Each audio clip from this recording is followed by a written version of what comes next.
आज हम ज्योतिया व्रत की असली नहाय खाए कथा का श्रवण करेंगे।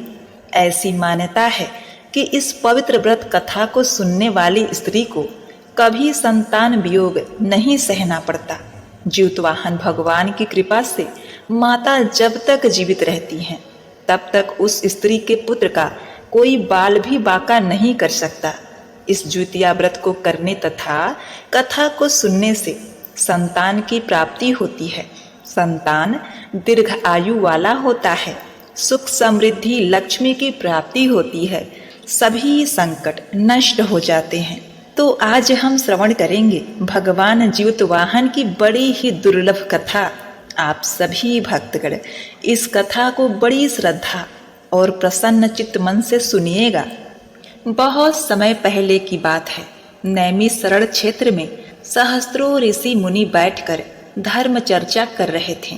ऋषियों और मुनियों के साथ ही अनेक देवता भी उस सभा में उपस्थित हुए थे। उन ऋषि मुनियों के मध्य सूत जी महाराज उसी प्रकार सुशोभित हो रहे थे जिस प्रकार से तारागणों के मध्य चंद्रमा सुशोभित होता है। इस धर्म चर्चा के बीच ही महर्षियों ने संसार के कल्याण हेतु हाथ जोड़कर सूत जी से कहा, महाराज, कलयुग में मनुष्यों की आयु और श्रद्धा दोनों ही काफी कम हो जाएंगी। लोग अल्प आयु होंगे, महिलाओं की संतानें बचपन में ही मरने लग जाएंगी और माता पिता के जीवित रहते ही उनके पुत्र मर जाया करेंगे। एक ऋषि ने हाथ जोड़कर आगे कहा, महाराज, इस भीषण विपत्ति से बचने का कोई उपाय होगा? सूत जी बोले, आपने बहुत ही उत्तम प्रश्न पूछा है। कली काल में जब मनुष्यों की आयु कम होगी और श्रद्धा भक्ति उससे भी कम होगी, तब कली काल में माता पिता के सामने उनके छोटे छोटे बच्चों और जवान पुत्रों का मरना एक सामान्य बात हो जाएगी। उस समय जो भी माता नियम पूर्वक इस जीवित पुत्रिका व्रत को करेंगी, उसके सभी पुत्र पूरी आयु तक जीवित रहेंगे। माता पिता के रहते हुए किसी भी पुत्र की मृत्यु नहीं होगी।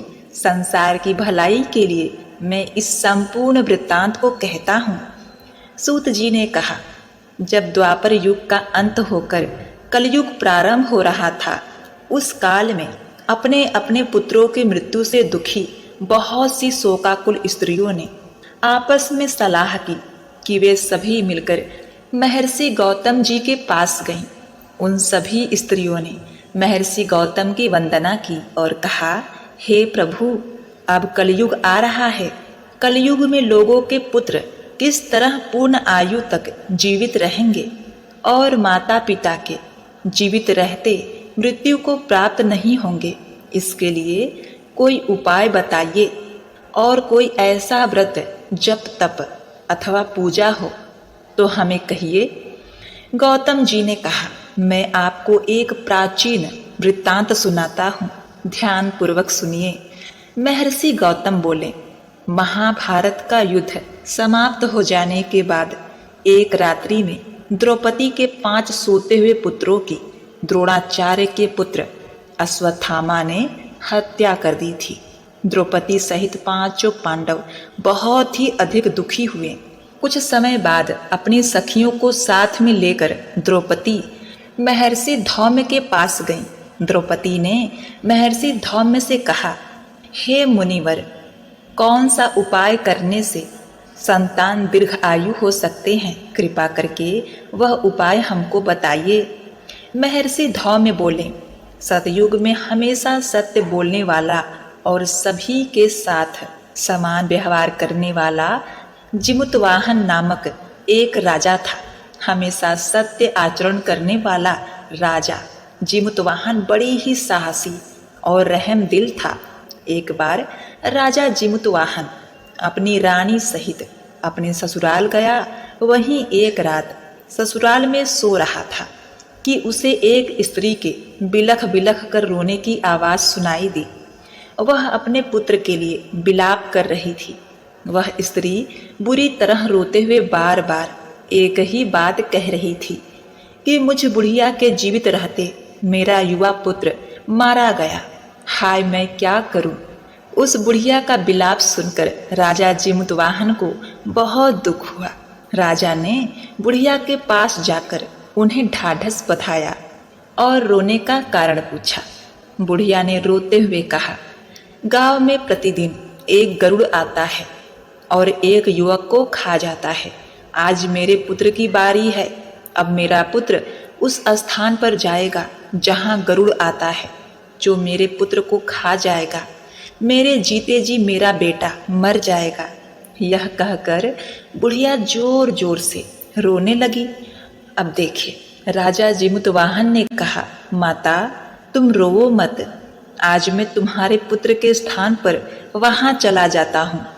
इस प्रकार गरुड़ मुझे खा जाएगा और तुम्हारा पुत्र बच जाएगा।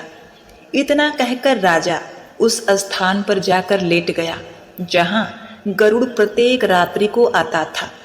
तब समय पर पक्षी राज गरुड़ आए और चोंच से नोच नोच कर उनका मांस खाने लगे। जब गरुड़ ने उनका संपूर्ण बायां अंग खा लिया, तब जीमूतवाहन ने करवट बदलकर अपना दाहिना अंग गरुड़ के सम्मुख रख दिया।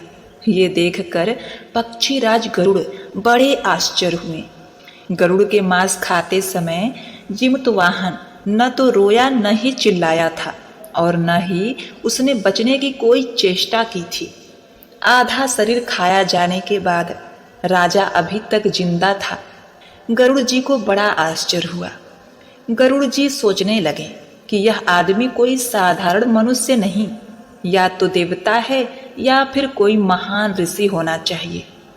गरुड़ जी ने राजा से पूछा, तुम मनुष्य तो नहीं जान पड़ते, क्या कोई देवता हो? तुम कौन हो? अपना नाम, कुल और निवास स्थान बतलाओ। पीड़ा से व्याकुल राजा जीमूतवाहन ने कहा, पक्षीराज आपके ये प्रश्न व्यर्थ हैं। आप अपनी इच्छा अनुसार मेरा मांस खाइए और अपनी भूख मिटाइए।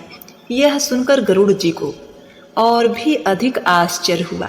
गरुड़ जी ने अपने चमत्कार से राजा के शरीर को पूरा कर दिया। अब जीमूतवाहन पहले से भी अधिक स्वस्थ और सुंदर युवक बन गए थे। अब गरुड़ जी ने आदर पूर्वक राजा से उनका परिचय एक बार फिर पूछा। राजा जीमूतवाहन बोले, हे गरुड़ देव, मेरा नाम जीमूतवाहन है। मेरे पिता का नाम शालिवाहन और माता का नाम महारानी सौम्या है। हम सूर्यवंशी क्षत्रिय हैं। गरुड़ ने यह सुनकर गरुड़ ने कहा, हे राजन, मैं तुम्हारी दयालुता और त्याग की भावना देखकर बहुत प्रसन्न हूँ। तुम मुझसे कोई भी मनचाहा वरदान मांग लो। राजा ने कहा, हे पक्षीराज, यदि आप मुझे कोई वरदान देना चाहते हैं तो एक वरदान दीजिए कि आपने अभी तक जितने भी मनुष्यों को खाया है वे सभी जीवित हो जाएं। अब आगे से आप यहाँ के युवकों को न खाएं। यहाँ उत्पन्न होने वाले सभी बालक लंबी आयु को प्राप्त करें। गरुड़ जी ने तथास्तु कहा और उड़कर नागलोक चले गए। नागलोक से अमृत लाकर उन्होंने लाए हुए मनुष्यों के हड्डियों के ढेर पर डाल दिया, जिससे वे सभी मनुष्य जीवित हो गए। राजा जीमूतवाहन अभी भी वहीं खड़े थे। गरुड़ जी ने राजा से कहा, मैं आज संसार के कल्याण हेतु एक वरदान दे रहा हूँ। आज अश्विन माह के कृष्ण पक्ष की अष्टमी है। यह अष्टमी सप्तमी रहित और अत्यंत शुभ है।